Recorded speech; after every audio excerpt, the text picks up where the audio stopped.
দেখছেন কলকাতা টিভি সংবাদ সারাদিন নিয়ে আপনাদের সঙ্গে রয়েছি ভাস্বতী। আর শুরুতে যে গুরুত্বপূর্ণ খবরের দিকে নজর রাখবো, অমিত শাহর বাসভবনে জরুরি বৈঠক, থাকছেন বিহারের বিজেপি সভাপতি সম্রাট চৌধুরী। 7:30 মিনিটে জরুরি বৈঠক, 7:30 মিনিটে জরুরি বৈঠক। অমিত শাহর বাসভবনে হবে এই জরুরি বৈঠক। নীতিশ কুমারের কি ডিগবাজি, উঠছে প্রশ্ন। বিহারের মসনদে কি ফের পালাবদলের আশঙ্কা? আরজেডি ও জেডিইউ এর মধ্যে ফাটল। বিহার নিয়ে গুরুত্বপূর্ণ বৈঠক যেরকম হচ্ছে অমিত শাহর বাসভবনে, 7:30 মিনিটে হচ্ছে সেই জরুরি বৈঠক। বৈঠকে থাকবেন বিহার বিজেপি সভাপতি সম্রাট চৌধুরী। অমিত শাহর বাসভবনে বৈঠক। বিহারের মসনদে কি ফের পালাবদলের শঙ্কা? আরজেডি ও জেডিইউ এর মধ্যে ফাটল। বিধানসভা ভেঙে নতুন করে জোটের সম্ভাবনা। অমিত শাহর বাসভবনে জরুরি বৈঠক আজ সন্ধে 7:30 মিনিটে। বৈঠকে থাকবেন বিহারের বিজেপি সভাপতি সম্রাট চৌধুরী। আপনাদের আরো একবার জানিয়ে রাখবো, অমিত শাহর বাসভবনে জরুরি বৈঠক আজ সন্ধে 7:30 মিনিটে। আমাদের পলিটিক্যাল হেড আশিস চট্টোপাধ্যায় রয়েছেন আমাদের সঙ্গে। আশিস দা, এই যে জরুরি বৈঠক এবং এই বৈঠকে কি কি বিষয় উঠে আসতে পারে বিহার প্রসঙ্গে? পাশাপাশি জোট বদলু তকমা কি ধরে রাখছেন নীতিশ কুমার? এটা তো জাতীয় রাজনীতিতে বড় প্রশ্ন।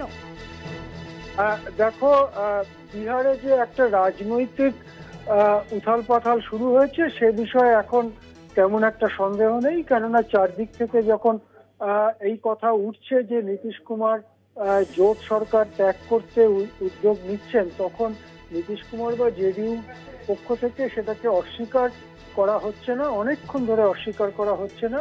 সুতরাং সেই খবরটার মধ্যে যে একটা সত্যতার কিছুটা অংশ রয়েছে সেটা এখন প্রায় হলফ করেই বলা যায়। এদিকে এর আগে বিজেপির শীর্ষ নেতৃত্ব অমিত শাহ, জেপি নাড্ডা, এমনকি প্রধানমন্ত্রীর সঙ্গেও কথাবার্তা হয়েছে।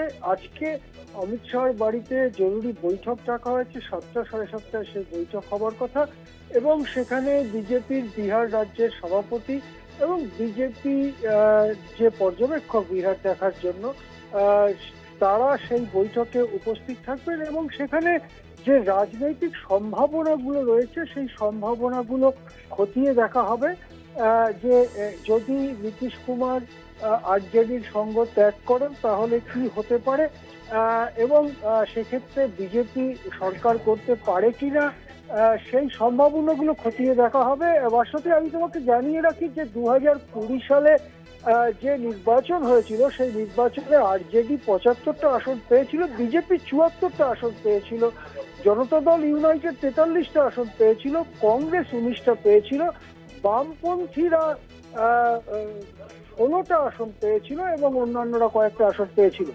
এদিক থেকে যদি দেখা যায় যে বিজেপি এবং জেডিইউ কাছাকাছি আসে তাহলে তাদের আসন সংখ্যা 117, কিন্তু বিহারে 122-এর বেশি আসন না পেলে সরকার গড়া বা সংখ্যাগরিষ্ঠতা পাওয়া সম্ভব নয়। সেক্ষেত্রে আরো 5-6টা আসন অন্য বা সমর্থন অন্য কোথাও থেকে বিজেপি জেডিইউ জোটকে জোগাড় করতে হবে। আবার জেডিইউ যদি আরজেডি সঙ্গ ত্যাগ করে চলে যায় তাহলে আরজেডি, কংগ্রেস এবং বামপন্থী দলগুলো মিলে 110টি আসন হচ্ছে, সেটাও গরিষ্ঠতার কাছাকাছি হলেও গরিষ্ঠতা ক্রস করতে পারবে না।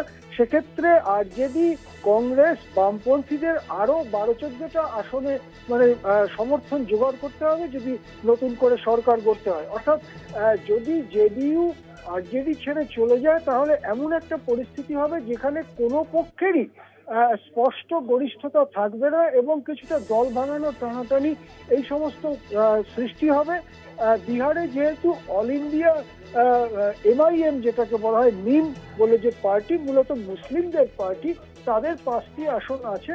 সুতরাং সেই 5টি আসন বিজেপির সঙ্গে কোনো সরকারে যোগ দিতে পারবে না বলেই মনে হয়, বরং তারা বাইরের থেকে আরজেডি সরকারকে সমর্থন দিতে পারে।